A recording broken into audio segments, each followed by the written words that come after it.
Chemical properties of aryl halide. अब हम इस चैप्टर के बिल्कुल अंतिम पड़ाव की तरफ बढ़ रहे हैं, ऑलमोस्ट बढ़ चुके हैं, और chemical properties of aryl halide को हम डिस्कस करने जा रहे हैं। तो कौन कौन सी केमिकल प्रॉपर्टीज होंगी? नंबर 1 है nucleophilic substitution reaction. Nucleophilic substitution reaction. क्या एलिमिनेशन होगा?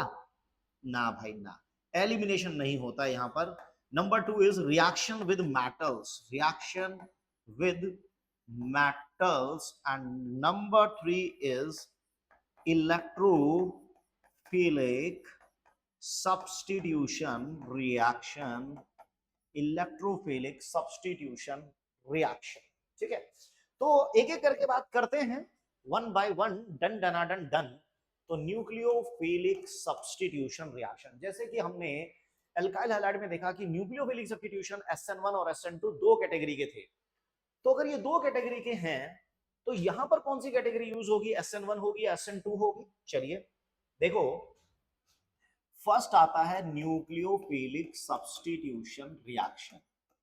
Nucleophilic substitution reaction. लेकिन क्या ये SN1 देगा या SN2 देगा? तो आपको याद होगा एल्काइल हैलाइड में जब हमने SN1 पढ़ा था, SN1 का मतलब था न्यूक्लियोफिलिक सब्स्टिट्यूशन यूनिमोलिकुलर। नाम तो यूनिमोलिकुलर था लेकिन हुआ दो स्टेप में था। पहले स्टेप में कार्बोकैटायन बना था और नेक्स्ट स्टेप में न्यूक्लियोफाइल ने अटैक किया। तो कोई भी अल्काइल हैलाइड या एराइल हैलाइड अगर वो स्टेबल कार्बोकैटायन बना सकता है, only then it can undergo SN1। लेकिन लेकिन लेकिन लेकिन यहां से जब आप कार्बोकैटायन की फॉर्मेशन करोगे ना, तो ये तो फिनाइल कार्बोकैटायन बन गया, और फिनाइल कार्बोकैटायन तो अनस्टेबल है, और जो चीज अनस्टेबल होती है वो तो बनती ही नहीं है। तो अगर कार्बोकैटायन ही नहीं बनेगा तो न्यूक्लियोफाइल का अटैक कहां होगा? तो इसका मतलब ये हुआ कि एराइल हैलाइड जो होते हैं दे does not undergo SN1 reaction. SN1 ने तो मना कर दिया कि भाई मेरे थ्रू तो न्यूक्लियोफिलिक सब्स्टिट्यूशन रिएक्शन नहीं होंगे क्योंकि इंटरमीडिएट कार्बोकैटायन अनस्टेबल है। तो कोई बात नहीं, हम दिल छोटा नहीं करेंगे, क्या पता SN2 के थ्रू हो जाए। चलिए SN2 भी देख लेते हैं। Nucleophilic substitution bimolecular. और SN2 में क्या था कि जो कार्बन था, लिविंग न्यूक्लियोफाइल और अटैकिंग, ये तीनों एक प्लेन में होने चाहिए, दे मस्ट बी कोलिनियर। लेकिन यहां पर समस्या क्या है कि बेंजीन अपने आप में एक बहुत ही विकराल ग्रुप है। अगर कोई न्यूक्लियोफाइल अटैक करने के लिए आ भी रहा है तो यहां पर ये तीनों के तीनों एक कोलिनियर पोजीशन में नहीं आ पाते, क्योंकि बेंजीन बहुत बड़ा ग्रुप है। बेंजीन बड़ा ग्रुप है तो वो थोड़ा सा उनको रिपेल करके दाएं बाएं कर देता है, तो ये कोलिनियर पोजीशन में नहीं होंगे। तो अगर ये कंडीशन ऑफ कोलिनियरिटी नहीं हो रही है तो भाई SN2 का भी कोई चांस नहीं है, और SN1 का तो चांस था ही नहीं। तो एक बात क्लियर हो गई कि एराइल हैलाइड ना तो SN1 देंगे ना SN2 देंगे। तो क्या ये कहा जाए कि वो न्यूक्लियोफिलिक सब्स्टिट्यूशन रिएक्शन देंगे ही नहीं? ना ना ना। देखिए क्या है कि न्यूक्लियोफिलिक सब्स्टिट्यूशन रिएक्शन देंगे तो वो जरूर, लेकिन वो ना तो SN1 मैकेनिज्म के थ्रू देंगे ना वो SN2 मैकेनिज्म के थ्रू देंगे। लेकिन न्यूक्लियोफिलिक सब्स्टिट्यूशन रिएक्शन होगा, बट वो एक अलग मैकेनिज्म होगा, मैं अभी उसको डिस्कस करूंगा। लेकिन अब ये देखेंगे कि जो भी न्यूक्लियोफिलिक सब्स्टिट्यूशन रिएक्शन होंगे वो हाई टेम्परेचर पर होंगे। न्यूक्लियोफिलिक सब्स्टिट्यूशन जो रिएक्शन होते हैं वो यहां पर high temperature and high pressure पर देखे जाते हैं। मतलब कंडीशन जो होती है थोड़ी सी रिग्रेस कंडीशन होती है, नॉर्मल कंडीशन नहीं होती है। क्यों नहीं है? देखो उसके कई कारण हैं कि एल्काइल हैलाइड में तो यार यहां पर कार्बन और क्लोरीन के बीच में सिंगल बॉन्ड होता है, और हम सभी जानते हैं सिंगल बॉन्ड की बॉन्ड लेंथ लॉन्गर होती है। बॉन्ड लेंथ लॉन्गर होता है तो बॉन्ड वीक हो जाता है, बॉन्ड वीक हो जाता है तो जल्दी टूट जाता है। लेकिन अगर हम इधर बात करें तो यहां पर एक रेजोनेंस तो पॉसिबल है, प्लस आर। रेजोनेंस की मैंने स्पेशल वीडियो बनाई हुई है, उसमें आप देख सकते हैं कि आफ्टर द रेजोनेंस यहां पर आप देखेंगे कि एक पार्शियल डबल बॉन्ड कैरेक्टर आ जाता है between the benzene ring and the halogen. Benzene ring और हेलोजन के बीच में एक पार्शियल डबल बॉन्ड कैरेक्टर आ गया। एक पार्शियल डबल बॉन्ड का मतलब है कि बॉन्ड लेंथ थोड़ी कंपैरेटिवली छोटी होगी, पार्शियल डबल बॉन्ड। जबकि अल्काइल हैलाइड में तो परफेक्ट सिंगल बॉन्ड है, क्लोरोबेंजीन में पार्शियल डबल बॉन्ड है ड्यू टू रेजोनेंस, और ये बॉन्ड थोड़ा छोटा है तो बॉन्ड स्ट्रेंथ थोड़ी सी बढ़ जाती है। तो बॉन्ड को तोड़ने के लिए अच्छा खासा टेम्परेचर और प्रेशर तो चाहिए होगा। तो इसीलिए जो अल्काइल हैलाइड होते हैं वो न्यूक्लियोफिलिक सब्स्टिट्यूशन रिएक्शन एक फास्टर स्पीड से देंगे, लेकिन जो एराइल हैलाइड है वो भी न्यूक्लियोफिलिक सब्स्टिट्यूशन रिएक्शन देंगे, but as compared to alkyl halide they proceed with slower rate। क्यों? क्योंकि यहाँ एक पार्शियल डबल बॉन्ड आ गया, यहाँ पर एक सिंगल बॉन्ड आ गया। एक और कारण होता है कि यहाँ पर कार्बन sp3 हाइब्रिड है और यहाँ का जो कार्बन है it is sp2 hybridised. sp2 hybrid is more electronegative, it is more electronegative than sp3। तो जो इलेक्ट्रोनेगेटिव होता है वो अपने इलेक्ट्रॉन को होल्ड करके रखता है, वो आसानी से क्लोरीन को देगा नहीं, आसानी से क्लोरीन निकल नहीं पाएगा, और क्लोरीन ही नहीं निकल पा रहा आसानी से तो फिर न्यूक्लियोफिलिक सब्स्टिट्यूशन रिएक्शन का स्पीड अपने आप ही लो हो जाता है। तो मैंने आपको चार बातें बताई कि why aryl halide does not undergo SN1। वो SN1 इसलिए नहीं देंगे because of unstable intermediate phenyl carbocation. चलिए ठीक है, because only those molecule which can form stable carbocation are allowed to undergo SN1। Why aryl halide does not undergo via SN2। अब SN2 के लिए जो सबसे इंपॉर्टेंट कंडीशन होती है कि अटैकिंग न्यूक्लियोफाइल, कार्बन और लिविंग न्यूक्लियोफाइल ये तीनों एक प्लेन में होने चाहिए, लेकिन फिनाइल ग्रुप बल्कि ग्रुप होता है, वो इस कोलिनियरिटी कोप्लानरिटी के कॉन्सेप्ट को डेवलप ही नहीं होने देगा, इनको आउट ऑफ प्लेन रखेगा, तो ये SN2 भी नहीं देगा। तो चलो हमने मान लिया कि SN1 SN2 नहीं होगा, तो क्या इसका मतलब ये हुआ कि अगर SN1 और SN2 दोनों ही नहीं हो रहे तो क्या ये न्यूक्लियोफिलिक सब्स्टिट्यूशन ही नहीं देगा? नहीं, ऐसा नहीं है, देगा, लेकिन हाई टेम्परेचर प्रेशर पर देगा, क्योंकि एराइल हैलाइड में रेजोनेंस की वजह से एक तो पार्शियल डबल बॉन्ड आ गया, बॉन्ड लेंथ छोटी हो गई, बॉन्ड स्ट्रॉन्ग हो गया, नहीं टूटेगा आसानी से, हाई टेम्परेचर प्रेशर चाहिए। दूसरा कारण एक और आ गया कि एल्काइल हैलाइड में कार्बन sp3 हाइब्रिडाइज्ड है, यहाँ sp2 है। sp2 hybrid is more electronegative. क्यों? क्योंकि यहाँ जो s कैरेक्टर है वो 33% है, 1/3 है, जबकि यहाँ पर जो s कैरेक्टर है वो 1/4 25% है। तो जितना s कैरेक्टर ज्यादा होता है, इलेक्ट्रोनेगेटिविटी ज्यादा होती है, वो अपने इलेक्ट्रॉन को थोड़ा टाइटली होल्ड करके रखता है, जाने नहीं देगा। तो एक रीजन ये भी बन जाता है कि रिएक्शन स्लो होता है। ठीक है, चलिए, तो इसका मतलब ये बात हमें समझ में आ रही है कि रिएक्शन तो होगा, लेकिन ड्रास्टिक कंडीशन में होगा। अगर बच्चा नॉर्मली नहीं पढ़ रहा है तो कोई बात नहीं, डांटना तो पड़ेगा ना, ड्रास्टिक कंडीशन, डंडे का जोर दिखाना पड़ेगा। तो हो सकता है बच्चा उस डर के मारे थोड़ा पढ़ ले, ऐसे डंडे नहीं मारने चाहिए, ऐसा मैं बोल रहा हूं क्योंकि वीडियो को रिकॉर्ड करना पड़ रहा है। अब यहां पर देखिएगा जरा आप, क्लोरोबेंजीन को अगर हम रिएक्ट कराते हैं NaOH के साथ, एक्वस NaOH के साथ at around 623 Kelvin and 300 atm pressure, this reaction is worldwide famous Dawes process। जी दाऊद, ये वो दाऊद इब्राहिम नहीं है, डाउज प्रोसेस। एक्वस NaOH जो कि लगभग 6 to 8% के आसपास का एक्वस NaOH होगा, 623 केल्विन टेम्परेचर, 300 atm प्रेशर, और यहां पर ये हमें पहले तो देता है सोडियम फिनॉक्साइड, और जब हम इसका डाइल्यूट मीडियम में हाइड्रोलिसिस कर देते हैं तो NaCl चला जाएगा, यू विल गेट फिनॉल। तो ये जो डाउज प्रोसेस है, the process of conversion of chlorobenzene to phenol, this is called Dawes process। आप देख सकते हैं अब यहाँ पे कि क्लोरो को OH ने सब्स्टिट्यूट कर दिया। क्लोरो एक न्यूक्लियोफाइल था, OH भी एक न्यूक्लियोफाइल है, एक न्यूक्लियोफाइल जब दूसरे न्यूक्लियोफाइल को हटाता है तो वो न्यूक्लियोफिलिक सब्स्टिट्यूशन तो है। ये बात तो क्लियर हो गई कि aryl halide nucleophilic substitution reaction देंगे, बट SN1 और SN2 के थ्रू नहीं देंगे। अरे यार हमने तो पर यही पढ़ा है ना, SN1 और SN2। तो तीसरा कौन है? तीसरा होता है elimination addition mechanism. Elimination addition mechanism क्या है ये मैकेनिज्म? तो आइए हम आपको जरा इसके दर्शन कराते हैं। देखो वेरी सिंपल वेरी इजी। देखो क्या होता है, आपने NaOH लिया हुआ है। NaOH एक बेस का काम भी करता है और बेस का काम होता है HN को एलिमिनेट करना।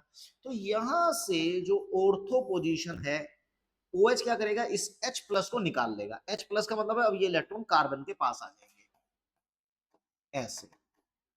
और इसमें देखिए आपको एक केमिकल बॉन्डिंग का एक बहुत ही नायाब मॉलिक्यूल दिखाई देगा। यहां से H प्लस तो चला गया, लेकिन अब इसको समझिएगा कि यहाँ ये जो कार्बन था ये sp2 हाइब्रिड कार्बन था, और ये जो हाइड्रोजन था ये 1s था, हाइड्रोजन का 1s और इस कार्बन का sp2, दोनों में ओवरलैपिंग थी।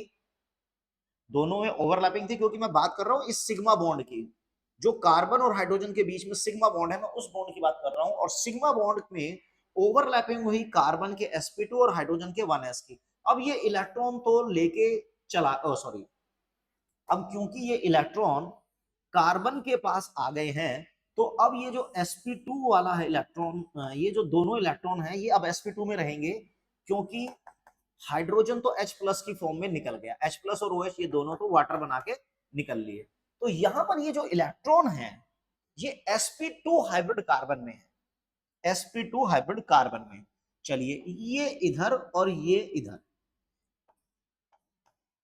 अब ये देखिए ये क्या बन गया, दिस इज एन इंटरमीडिएट। जैसे अब तक आपने कार्बोकैटायन इंटरमीडिएट देखा होगा, कार्बो एनायन देखा होगा, कहीं फ्री रेडिकल देखा होगा।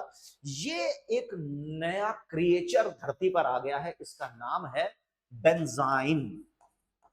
बेंजाइन, जहां पे तुम्हें 3 बॉन्ड नजर आ रहे हैं, लेकिन ये ध्यान रखना कि कुछ बच्चे या सोचते क्या है कि यार ये ट्रिपल बॉन्ड है। अच्छा ट्रिपल बॉन्ड है, और हमें पता है ट्रिपल बॉन्ड में एक सिग्मा और 2 पाई होते हैं। हाँ ये बात भी ठीक है, ट्रिपल बॉन्ड में एक सिग्मा और 2 पाई होते हैं। तो क्या यहाँ पर भी एक सिग्मा और 2 पाई है? ना बेटा ना, यहां पर आप गलती कर रहे हैं, क्योंकि ये जो कार्बन और क्लोरीन के बीच में बॉन्ड था ये भी sp2 और 2p, sp2 और इसके 3p ऑर्बिटल के बीच में था। मैं इसको भी अलग से बना देता हूं, इस वाले बॉन्ड को। यहां कार्बन का sp2 और क्लोरीन का 3p, इनकी ओवरलैपिंग से ऐसे एक सिग्मा बॉन्ड बन रहा था। अब ये इलेक्ट्रॉन चले गए तो ये sp2 हो गया एम्प्टी। ये जो sp2 है ये एम्प्टी है क्योंकि इलेक्ट्रॉन क्लोरीन के पास जा चुके। तो इसका एम्प्टी sp2 और इसका फुल्ली फिल्ड sp2, दोनों की ओवरलैपिंग से ये जो बॉन्ड बना है, ये दोनों कार्बन की sp2 ओवरलैपिंग से बना है। जस्ट कॉम्प्रोमाइज हो गया कि चल यार मैं तेरा सहारा तू मेरा सहारा। लेकिन कॉम्प्रोमाइज जो होते हैं ना वो ज्यादा चलते नहीं है। ये बस थोड़ा जुगाड़बाजी करके बॉन्ड तो बन गया, लेकिन बहुत ज्यादा स्टेबल बॉन्ड नहीं है, बहुत वीक बॉन्ड है। ठीक है, लेकिन है ये सिग्मा। ठीक, सिग्मा। अब यहां से क्या होता है, अब आ गया न्यूक्लियोफाइल। अब न्यूक्लियोफाइल जहां जाएगा वहीं से इलेक्ट्रॉन को भगा देगा। जहां पर भी न्यूक्लियोफाइल जाएगा वो क्या करता है, इलेक्ट्रॉन को रिपेल करने लग जाता है। देखो ये इधर आया तो डेफिनेटली ये इलेक्ट्रॉन को रिपेल करके इधर कर देगा।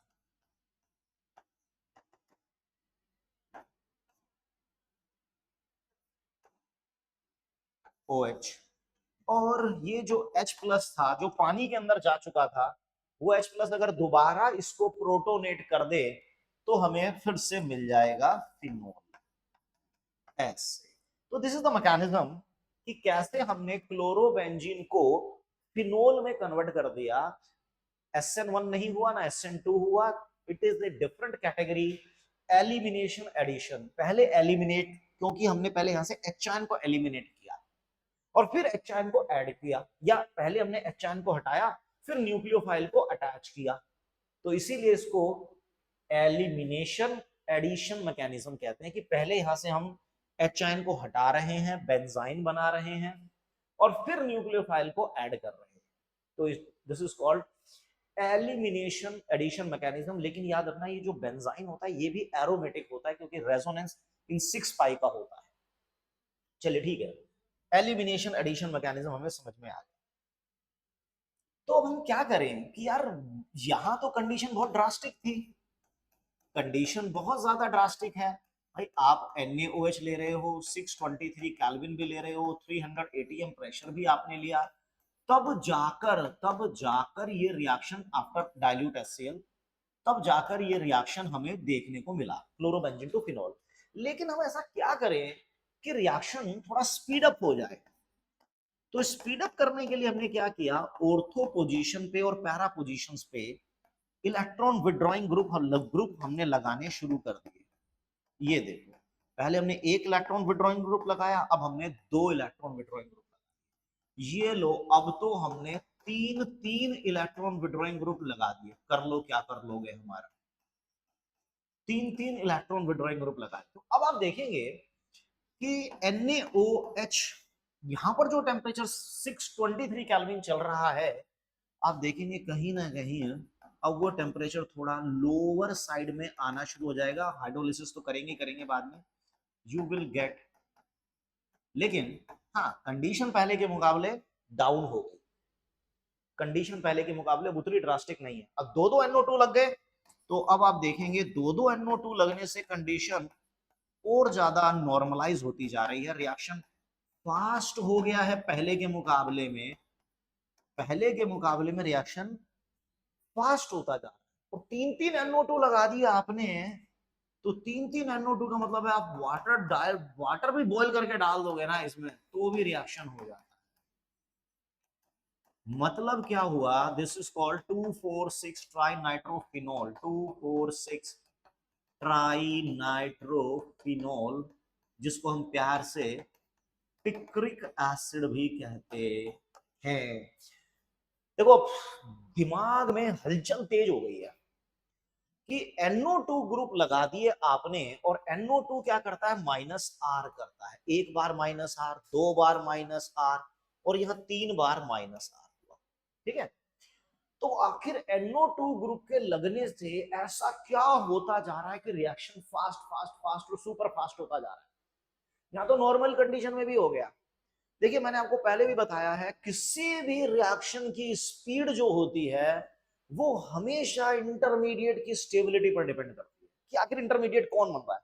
आप इंटरमीडिएट को स्टेबलाइज कर दो, आप देखेंगे रेट ऑफ रिएक्शन बढ़ता चला जाएगा। तो एक काम करते हैं, इसके लिए भी हमें समुद्र में गोता तो मारना पड़ेगा, इसके लिए एक बार इसके मैकेनिज्म में घुसना पड़ेगा।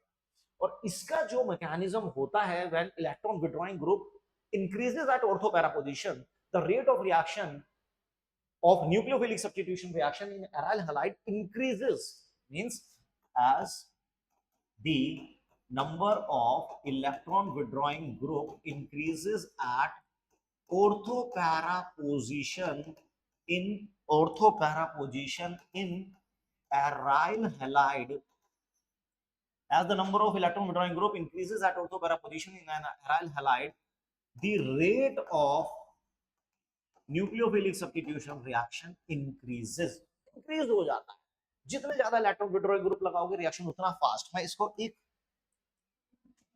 एग्जांपल के थ्रू एक मतलब इसके मैकेनिज्म को क्लियर करता हूं अभी आपको कि आखिर ये हुआ क्या। अगर हम एक electron withdrawing group ortho para position पे लगा दें तो क्या होगा। अब आप देखिए, याद रखना mechanism is always product oriented. हमें OH वहां लगाना है जहां Cl लगा है, अपने को ये हटाना है। अब ये देखिए, जहां जाएगा न्यूक्लियोफाइल वो इलेक्ट्रॉन को रिपेल कर देता है,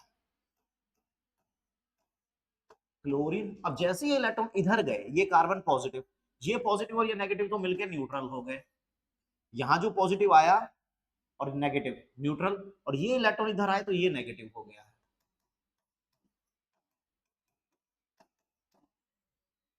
अब यहां पर अगर NO2 नहीं होता, अगर NO2 नहीं होता तो ये जो कार्बो एनायन बना है ना, इंटरमीडिएट कार्बो एनायन जो बना है, अगर NO2 नहीं होता तो वो बेंजीन रिंग में स्टेबलाइजेशन करता, डबल सिंगल नेगेटिव। ये नेगेटिव चार्ज इतने फॉर्म में फैल जाता। लेकिन NO2 के लगने से ये रिंग में तो कर ही रहा है, साथ में NO2 के अंदर भी करेगा, क्योंकि ये this negative charge is in conjugation with NO2 double single negative, ये यहां पर भी रेजोनेंस करेगा। चलो करके देख ही लेते हैं। डबल सिंगल नेगेटिव यानी ये इधर ये इधर। तुमसे बढ़कर दुनिया में न देखा कोई और जुबां पर, आज दिल की बात आ गई। ये तो देखो बच्चों बहुत ही आसान है, ठीक है। ये एनसीईआरटी में दिया गया है, वहां से भी आप इसको देख सकते हैं। देखो ये इधर तो ये इधर, मैं कुछ नहीं कर रहा, मैं अब केवल डीलोकलाइजेशन कर रहा हूँ, शिफ्टिंग कर रहा हूँ, क्योंकि मैंने एक NO2 ऑर्थो पे लगा दिया था। ये इधर ये इधर,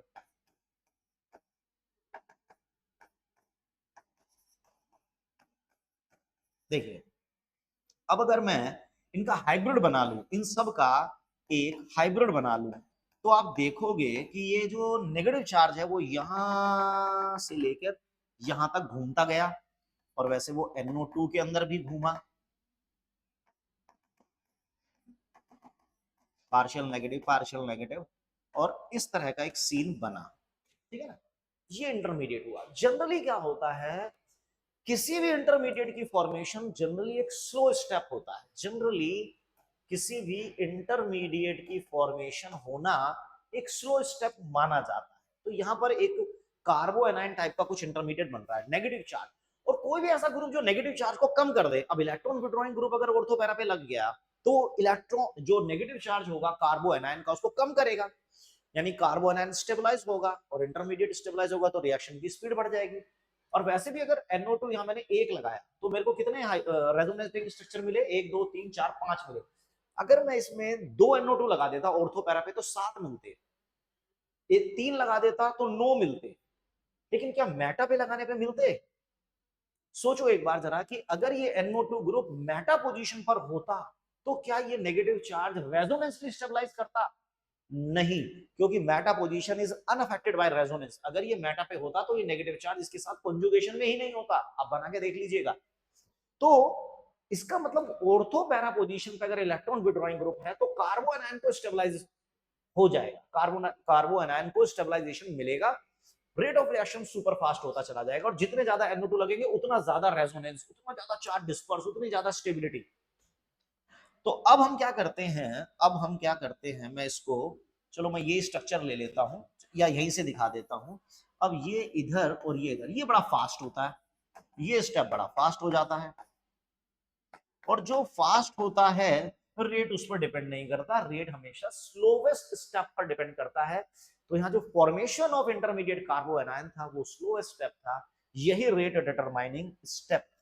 तो जैसे जैसे आपने electron withdrawing group ortho para पर इंक्रीज करते गए, आपने देखा रेट ऑफ रिएक्शन भी बढ़ता चला गया।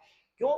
क्योंकि इंटरमीडिएट कार्बो एनायन की जो स्टेबिलिटी थी इनके -R इफेक्ट की वजह से वो बढ़ती चली गई, क्योंकि 1 -R 2 -R 3 -R, तो कहीं ना कहीं इंटरमीडिएट कार्बो एनायन को स्टेबलाइजेशन मिल रहा है, रिएक्शन फास्ट फास्ट और सुपर फास्ट होता जा रहा है। चलिए, तो ये तो बात हुई कि यार अगर हमें डाउस प्रोसेस करना था तो हमने डाउस प्रोसेस कर डाला। NaOH लिया, 623 केल्विन लिया, 300 ATM लिया, हाइड्रोलिसिस भी कर दिया, तो फिलहाल हमें OH मिल गया, यानी कि OH ने Cl को डिस्प्लेस कर दिया। अच्छा, तो क्या यही तरीका है? अगर हम अमोनिया ले लें, क्यूप्रस ऑक्साइड, और क्यूप्रस ऑक्साइड की प्रेजेंस में इसको हीट करें, तो यहां पर जैसे OH ने Cl को हटाया वैसे ही यहां पर जो NH2 होगा वो Cl को हटाएगा, लेकिन बिना हीट के रिएक्शन हो नहीं सकते। इसी तरह से NaCN हो, CuCN और पायरिडीन, हीट तो करना ही पड़ेगा, यू विल गेट साइनोबेंजीन। तो ये सब बेसिकली क्या हो रहा है, न्यूक्लियोफिलिक सब्स्टिट्यूशन रिएक्शन ही हो रहे हैं, लेकिन थोड़ा ड्रास्टिक कंडीशन में होता है, टेम्परेचर ठीक ठाक रखना पड़ता है, तभी ये रिएक्शन हो पाते हैं एलिमिनेशन एडिशन मैकेनिज्म के थ्रू। जिसका मैकेनिज्म मैंने आपको डाउस प्रोसेस में क्लोरोबेंजीन से फिनॉल वाले में समझा दिया। चलिए, सो अब नेक्स्ट आता है, next property is reaction with metals. Reaction with metals, देखिए ये बिल्कुल वैसे ही है जैसे हमने वुड्स रिएक्शन पढ़ा था। वुड्स की मैंने सेपरेट वीडियो भी बनाई हुई है जिसमें उसका मैकेनिज्म और क्या क्या उसमें डिफिकल्टीज थी वो सब हमने डिस्कस किया था। Sodium in the presence of dry ether, ये रिएक्शन अगर अल्काइल हैलाइड होता था तो हम वुड्स बोलते थे, लेकिन अगर अल्काइल हैलाइड के बदले ये रिएक्शन एराइल हैलाइड में होता है तब हम बोलते हैं फिटिग रिएक्शन। और बिल्कुल सेम वैसे ही जैसे हमने वुड्स रिएक्शन में किया वैसा ही हम फिटिग रिएक्शन में भी कर रहे हैं। जो भी यहां से एराइल पार्ट होगा उसको एराइल से ही कनेक्ट कर दीजिए, you will get diphenyl, you will get diphenyl Fittig reaction. लेकिन चलो ये हो गया एरोमेटिक पार्ट, ये हो गया aliphatic part in the presence of sodium dry ether. तो देखो यहां पर मिथाइल मिथाइल से कनेक्ट होगा वुड्स रिएक्शन, फिनाइल फिनाइल से कनेक्ट होगा फिटिक रिएक्शन, लेकिन एलिफेटिक और एरोमेटिक दोनों का कॉम्बिनेशन हो तो this is Wurtz Fittig reaction. मैं क्योंकि नाम मैं लिख रहा हूं वुड्स फिटिक, तो मुझे दोनों का कंबाइंड प्रोडक्ट लिखना है, वुड्स का और फिटिक का। ये होगा वुड्स फिटिक प्रोडक्ट टॉलिन। अगर आपने इथेन लिख दिया, इथेन मिल सकता है, it is one of the by product, but वो वुड्स प्रोडक्ट होगा। यहाँ पे डाइफिनाइल भी बन सकता है क्योंकि वो फिटिक का एक बाई, फिटिक के तौर पे एक बाई प्रोडक्ट आएगा। लेकिन रिएक्शन है वुड्स फिटिक, तो मुझे एरोमेटिक और एलिफेटिक का कंबाइंड प्रोडक्ट लिखना है, साथ में नमक क्लोरीन, ठीक है, वुड्स फिटिक। यही रिएक्शन, अगर यही रिएक्शन हो in the presence of copper powder, then it is called Ullmann reaction. It is called Ullmann reaction. Same ditto same है, बस थोड़ा सा रिएजेंट बदल रहा है, थोड़ा रिएजेंट को बदला गया है, अदरवाइज कुछ नहीं है। डाइफिनाइल फिर से मिल गया है, रिएक्शन का नाम है उल्मन रिएक्शन। चलो ये तो सोडियम के साथ हुआ, मैग्नीशियम के साथ हो तो अरे कोई बात नहीं, मैग्नीशियम के साथ हम रिएक्शन करेंगे इन the presence of dry ether और हमें क्या मिल जाएगा, this is called phenyl magnesium chloride, Grignard reagent. This is called Grignard reagent. लेकिन याद रखिएगा ग्रिग्नार्ड रिएजेंट के सारे रिएक्शन हम एनहाइड्रस कंडीशन में करते हैं, सूखी कंडीशन में। क्योंकि अगर कंडीशन कहीं पर भी मॉइस्चर वाली हो गई तो क्या होता है वो भी मैं बता देता हूं, क्योंकि कहीं पर भी कंडीशन मॉइस्चर वाली हो गई तो यहां से H+ आएगा और OH, ये नेगेटिव ये पॉजिटिव, आपको बेंजीन की फॉर्मेशन मिल जाएगी, MgClOH एक बाई प्रोडक्ट, मींस हाइड्रोकार्बन मिल जाते हैं। कभी भी ग्रिग्नार्ड रिएजेंट एक्वस मीडियम में अगर होगा तो it is always hydrocarbon formation takes place. इसीलिए हाइड्रोकार्बन ना बन जाए हम मीडियम को ड्राई लेते हैं, ड्राई ईथर की प्रेजेंस में हम ये रिएक्शन करते हैं। तो ये हुआ रिएक्शन विद मेटल, नॉर्मल है जिसमें सोडियम के साथ फिटिग, वुड्स फिटिग, और कॉपर के साथ उल्मन और मैग्नीशियम के साथ ग्रिग्नार्ड रिएजेंट की फॉर्मेशन हम कर रहे हैं। Next is electrophilic substitution reaction. Electrophilic substitution reaction, देखिए इसके मैकेनिज्म की बात तो मैं पिछली वाली वीडियो में कर चुका हूं, तो मैकेनिज्म की तो एज सच रिक्वायरमेंट नहीं है। देखिए क्लोरीन को आप एक बात समझ लीजिए कि क्लोरीन +R भी करता है और -I भी करता है, लेकिन हेलोजेंस के केस में जो इंडक्टिव की प्रायोरिटी होती है रेजोनेंस से ज्यादा होती है, एक्सेप्ट क्लोरीन को छोड़ दे। दूसरी बात मैंने और बताई है आपको कि रेजोनेंस ओरिएंटेशन को कंट्रोल करता है, लेकिन रिएक्शन की स्पीड को इंडक्टिव कंट्रोल करता है। कि इलेक्ट्रोफिलिक सब्स्टिट्यूशन रिएक्शन तो होगा, लेकिन बहुत हाई स्पीड से होगा या स्लो स्पीड से होगा वो इंडक्टिव का मामला है, लेकिन ओरिएंटेशन रेजोनेंस कंट्रोल करता है।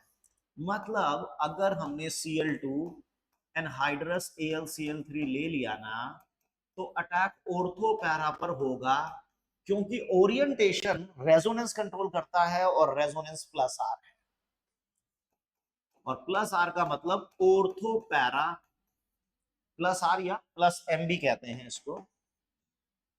ब्रोमिनेशन Br2 एनहाइड्रस AlBr3 तो 1 bromo 2 chlorobenzene 1 bromo 4 chlorobenzene ortho para मिल गया।